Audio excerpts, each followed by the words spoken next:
پشیمانی رهبران دین. پس قراولان معبد و گرده سیدی سران کاهنان و فریسیان ورجه. فریسیان و سران کاهنان از دوشن و ورسیدی چرا اونه نوردیدی؟ قراولان جواب بدهیدی تا الان مثل امرد کسی حرف نزه.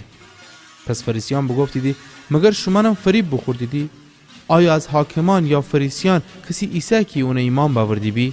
البته که نه. اما مردم نادان که از شریعت چیزی ننیدی ملعونی دی.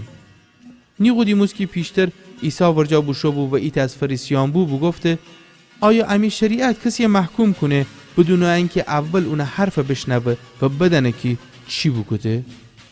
در جواب بگفتیدی مگر تونم جلیلی تحقیق بکن و بدین که هیچ پیامبری از جلیل وینی ریزه. بعد از اون هر کی خودش خانه بشو. اما عیسی بشو به کوه زیتون.